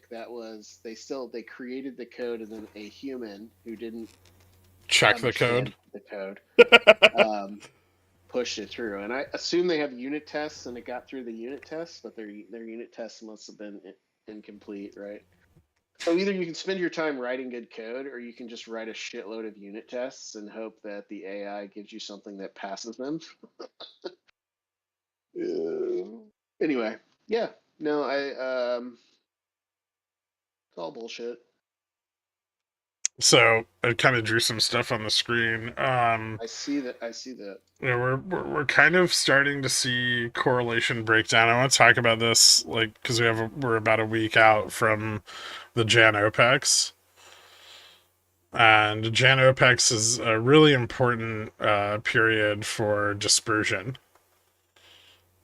This is where all of the single equity long options expire. And, this is generally the time of year where everybody starts to exercise whatever they have that's in the money. They start to take profits. They start to close everything out. And then, as we move into quarter 1 earnings, they'll start to reposition all of that stuff based on, their assumptions for the year ahead. With that expiration, we are already seeing correlation. I'm trying to like kind of tighten up the noise by moving the time series up a little bit, but you can see that correlation is starting to get a little violent here. We're starting to get some like breakdowns in 1 and 3 month correlation, which is effectively an easy way to look at that dispersion trade. Um, and some of this is tax loss harvesting. We see people taking money out of positions into the end of the year. That led to a little bit of a downturn in the market. We recovered from that, and then we've just continued to get more and more downturns since. And we've started to get like quite a lot of volatility in the correlation index. Um, as that starts to move into this expiration, we should continue to see it break apart. And as it does, that supportive long vol in the underlying, like we know a lot of the short vol's already pulled back, but that long vol in all of the underlying still is supportive of the indexes. As that pulls back as well, there's gonna be less support for what remains of the short vol positioning and the leverage there, and it can open up like a window where we start to see like long volatility in the index come into higher demand, and possibly short volatility in the underlyings, depending on how people reposition following the OPEX period. But it's a really really big expiration for all of these single tickers, and so we should see some wild shit go on in correlation, which is always Yeah. fun. So yeah, I mean, you can look at it's so funny. Every day that I pop on and look on my SPX chart, I have overlaid on top of it. I have the market cap of the meme 7, and I have the RSP, and I Yeah. just watch those things move together, and they are just like completely anti-correlated. It's hilarious because and that's a function of the dispersion, right? So if the Mag 7 goes way up, like and everybody's shorting the index or short vol on the index, then the only result is that everything else has to go down. And so RSP just like plummets, and then like they'll literally move together. They'll move opposite each other on like the 1 minute time frame almost perfectly. It's insane. But yeah, everything's just so locked in. It's so funny too. Any day that like the meme 7 does really badly, RSP is always the best performing index ETF in on the market Yeah. because of that shortfall that's kind of trying to hold everything together. But yeah, like you said, we're getting kind of nefariously close to the left hill on our put leverage curve, which Yeah. means that there are some sold puts currently in the money. There are like, well, the big chunk of them, right? We already know there's a lot of sold puts in the money, but like the majority But of sold puts are not fully in the money yet. They're getting very yeah, close.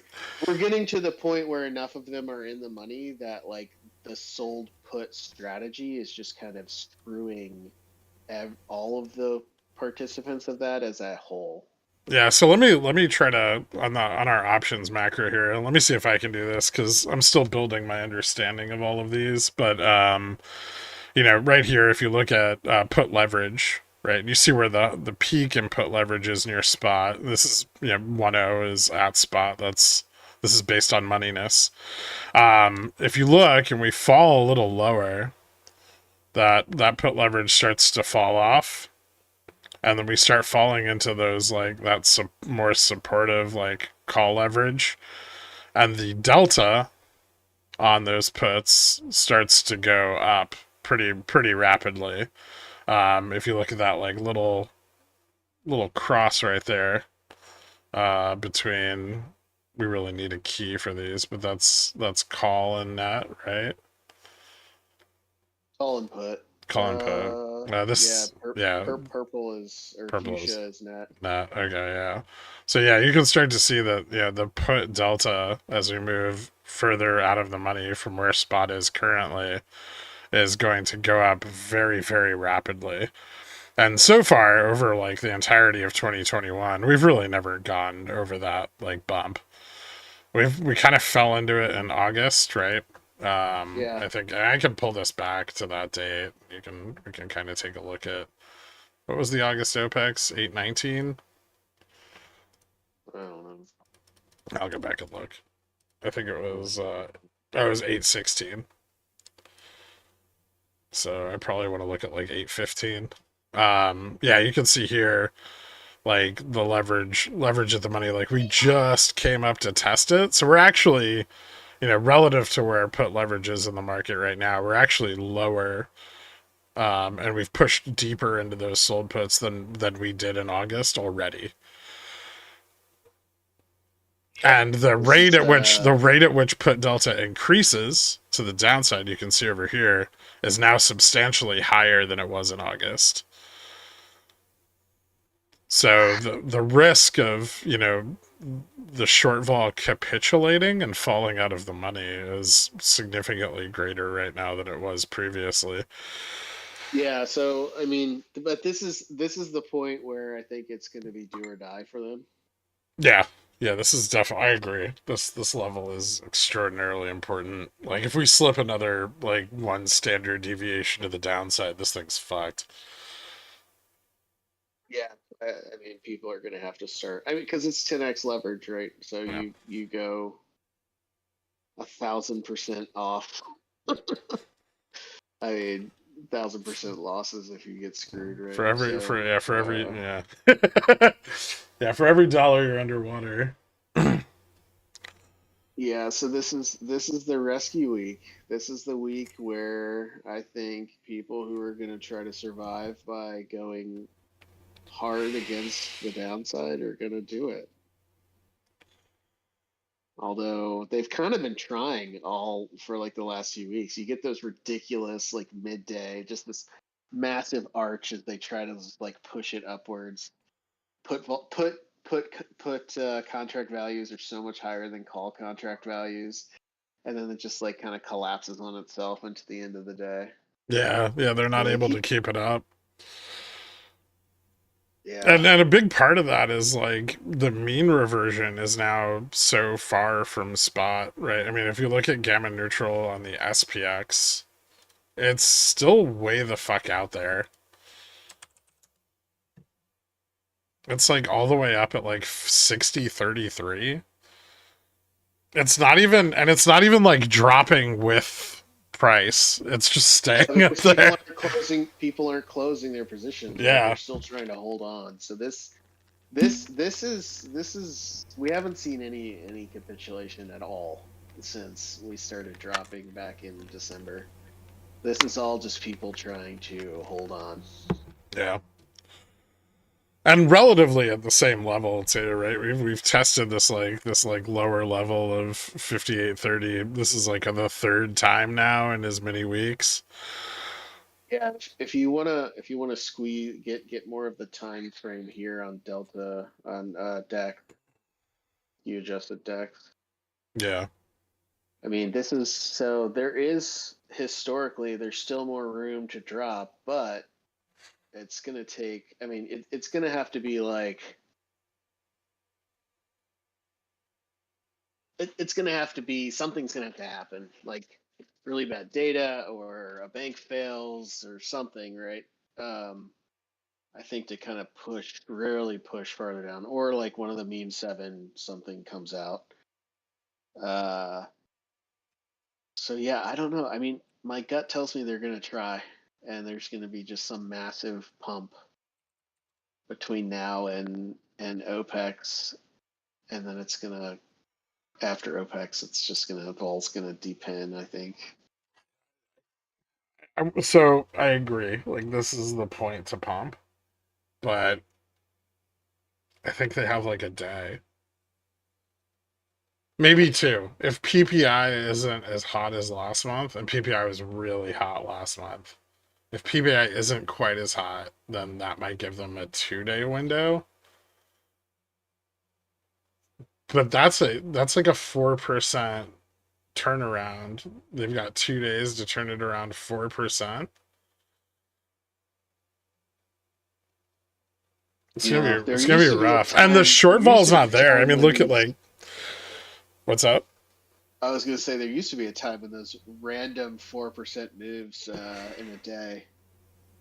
Those were fun. Those 4% upside reversals Yeah. down in the four thousands. But I mean, well, like think the other thing I want to kind of point out, and like someone brought it up in chat, is look at VN. And it's like the last couple days, it's just rocketing away from spot. That's because like all of those short puts are getting just fucked. They're closing. I mean, the like the short puts that are falling in the money, all the short puts that came in here from like, I mean, you can see it reverse, or all the short puts that started coming in around December 19th, and they started piling into the short vol, right? Um, Following like Jan 7th, they just gave up. We've almost reversed Yeah, fifty percent of that already. I think that's also a function too of just a shitload of calls expired in December OPEX. Yeah, well, that's And why it they was so they high reloaded. prior. I think that was why it was so high prior to the December OPEX. But Well, like, the way that this is set up, remember, so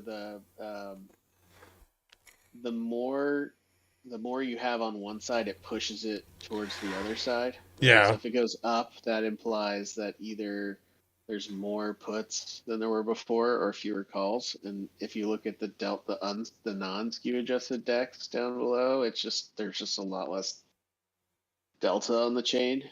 yeah. And so I think it's just fewer. I think it's just fewer calls. Hmm. But those calls are all so far out of the money, they don't have a huge effect on delta. It's all vega, right? So there's all these short calls that kind of just disappeared. Yeah, Anyway, we'd have to dig. We'd have to yeah. dig in a We have little to bit look at deeper to the figure that out. We could look at the vol historical exposures. Greeks by strike. Probably try to figure it out. But anyway, yeah, they're not looking great.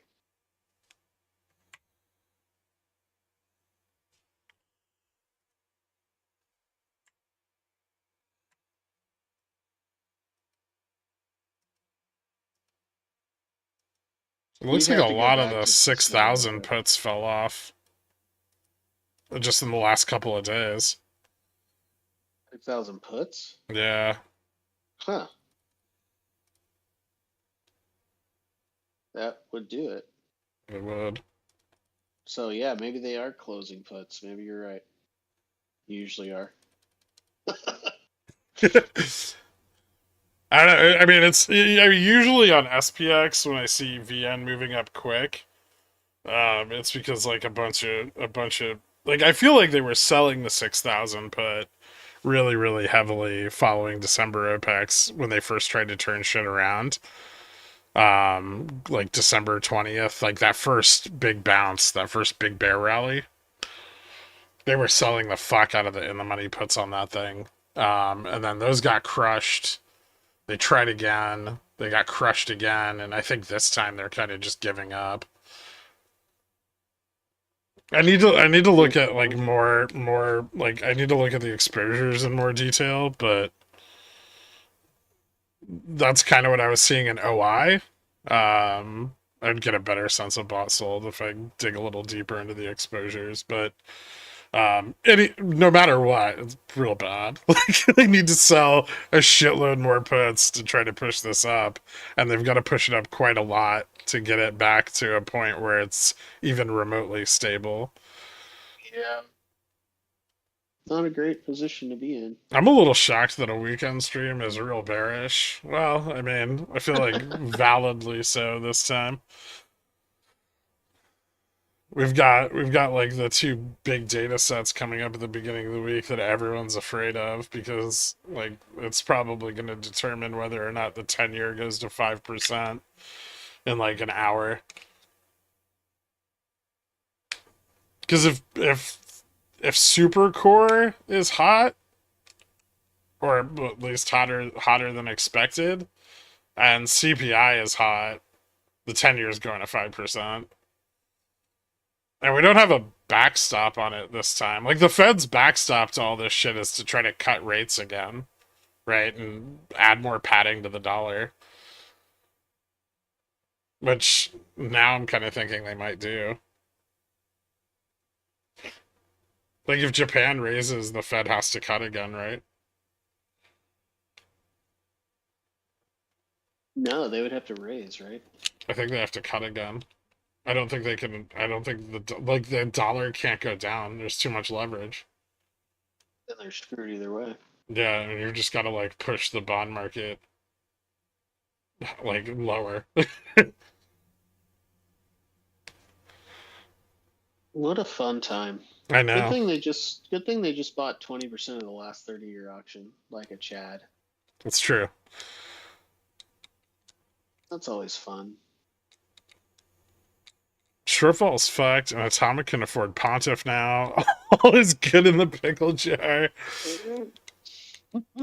Yeah, Triple is in a very bad situation, not fucked yet. yeah, they're very close to being fucked, but not quite. It's like the tip of the dick is resting gently upon their brown starfish. But it hasn't like wound back for the final thrust. Costa Carry is yeeting. Oh yeah, have you seen my favorite econometric profile? What's that? The synthetic swap that me and Dork made on the yen. I haven't. So according to that, things are at like 9.4x leverage, Sweet. which is 0.4x higher than the peak in, or 0.5x higher than the peak in 2008. That's fun. And the forward yield on volatility is holding positive, and it held positive into close on Friday, which means there's going to be big long vol demand probably when futures open tonight. That's not good. Probably not. Oh, and then Cash VIX correlation has been rising for like the last 3 days straight. And then Friday it went from 42 to 47% on Friday, from Thursday to Friday. So it's not only is the correlation starting to increase, it's starting to increase at like a much greater pace now. And so as those correlations pick up, the forward returns on volatility in the short term like begin to flatten out, and the demand for long vol like immediately picks up, which drives the price of volatility higher. And then people are like encouraged to short the long end, which pushes the short end up even more. It kind of just compounds with itself. But that's what happened in August, right? We went up really fast, and then vol freaked out. Yep. We got that big sexy spike in VX that went up to, what was it, like 37. And then VIX, I think VIX hit like 55 or some shit because the spreads got blown out. But yeah, it's all looking pretty fucking bad. Yeah, almost like it was all bad the entire time when everyone was declaring a soft landing achieved. Yep. Cool. I can't wait for our ratings to get downgraded so I can buy some 20 years at 10%. If the 20 years at 10, I don't know if you're going to want it. You think the U.S. government will still pay me back, or will exist? I mean, a lot of things have to go really wrong to get to 10. I feel like the first step of that is the 10-year at 5. I feel like I mean that's why they turned everything around so hard in October of 23 was because it was all about to blow up. And they announced all of that shit right as the 10-year hit 5% and completely reversed everything. And in the last of the 8 to 9 rate cuts we were promised, we got 4 and all they've done is drive rates higher. So I would argue that this entire thing is built of matchsticks and it's just going to Oh, come yeah. down. I mean, I think that's been our argument for a long time. Yeah. Yeah, it People are has. scared. People are scared. Maybe Yeah, that's good. that is good. It's good for people Yeah. to be scared. People should be scared to take lots of risk. I think that is the appropriate response to risk.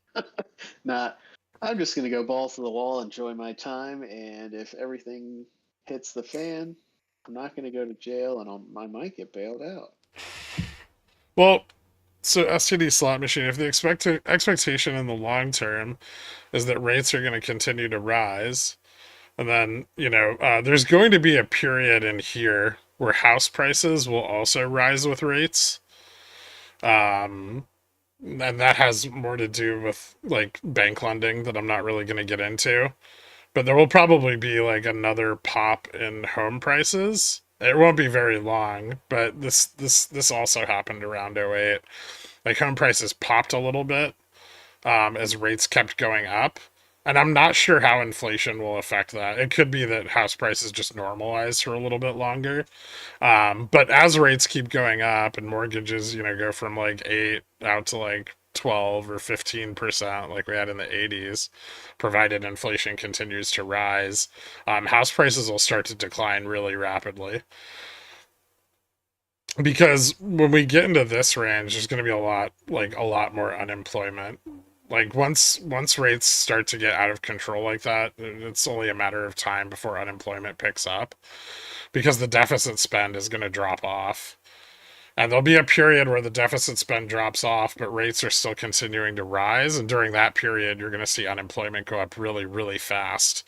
And if unemployment goes up really, really fast during that period, you're going to see the housing market tank. Like that's when the I mean, housing market would fall apart. the housing market's already kind of falling apart.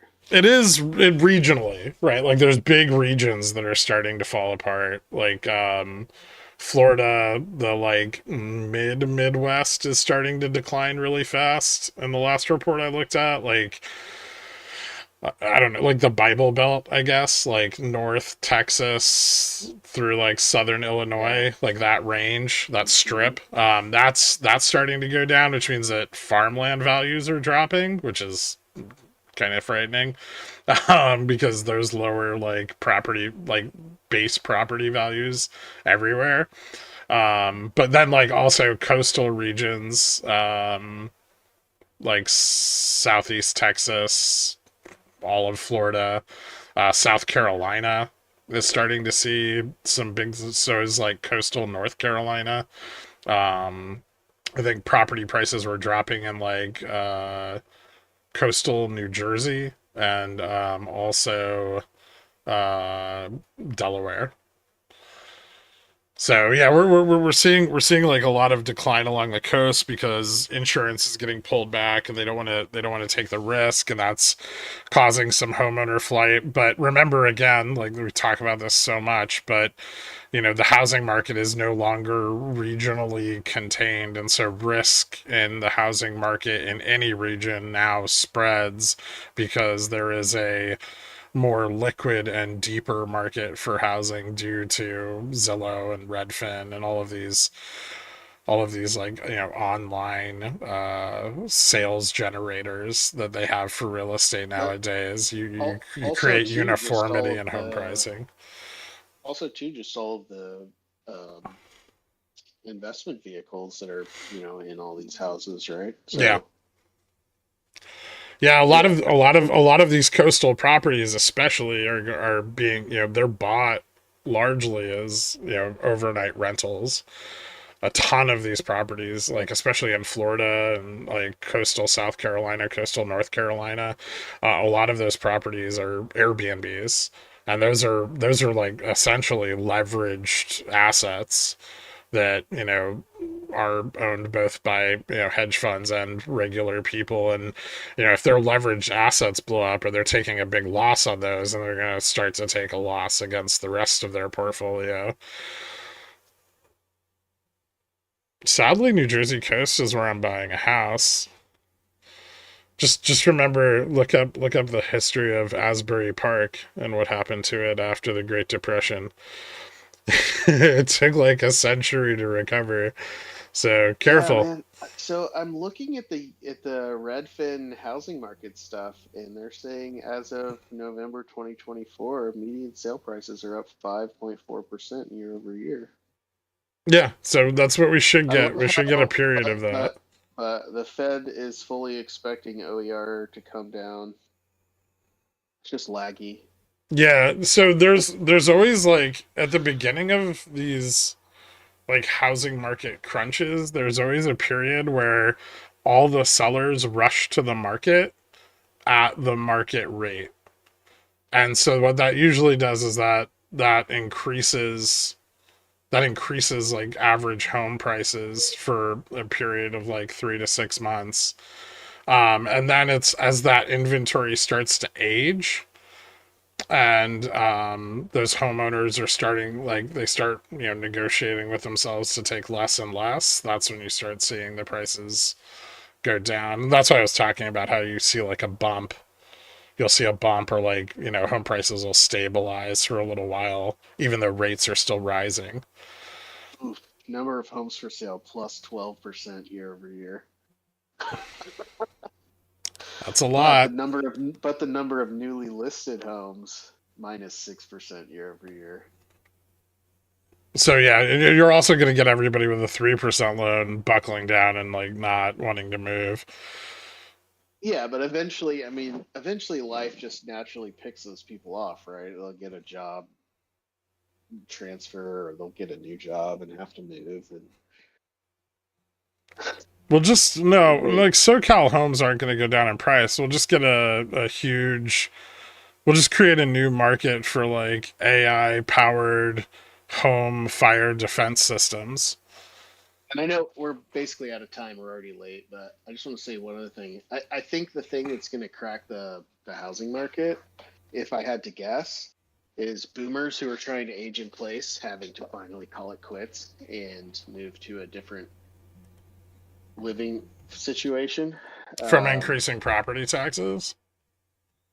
no, just from inability to care for themselves, right? Okay. I thought Or they property just die. taxes would be Yeah. squeezing them out already. Yeah, well, I mean, they're squeezing everybody, but yeah, like Mr. Poopy Pants, or they just die. Like that's why supply of homes actually went up during COVID, even though prices were going up. Supply per capita supply was skyrocketing because old people were dying. Um, Fun, yay! Yeah, so let's run our But SPX that's going to prediction for the week accelerate. real quick. Yeah. So yeah, boomers are going to try to take their last. They're going to try to cash out, and they won't be able to. I think I won, although all of our points are 1 day late because the holiday moved the chart. Where's Dork? Can't find Dorks. You Maybe just maybe erase our lines so that you maybe win. Dork won. No, Dork had some stupid prediction for like 6,200. Never mind. Dork did not win. Yeah, how did you win? That's gross. I hate Not it. only did I win, I was like within a You few nailed it. bips. Yeah. Um, I thought that prediction was insane. yeah. So did, I kind of did too, but whatever. I just didn't want to be bullish like you guys. All right. What do you got? We're gonna go up through Tuesday to 59.75.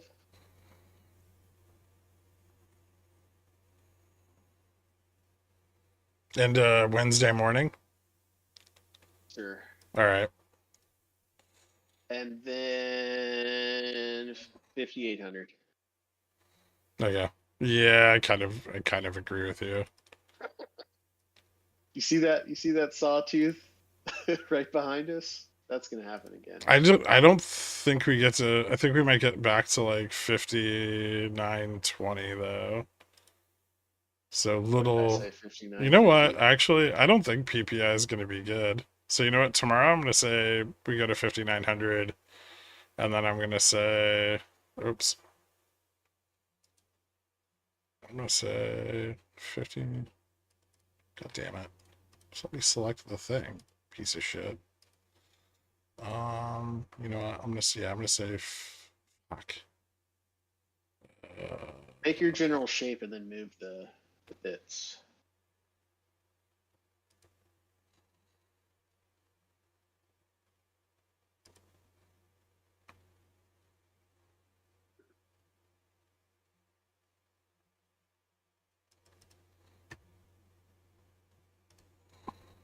there. And I think we should have Dork going to 62.50. Just maintain his 62.50 price target. That's so mean. Just put it the collar. I'll let him. All right, fine. I'll let him change it later.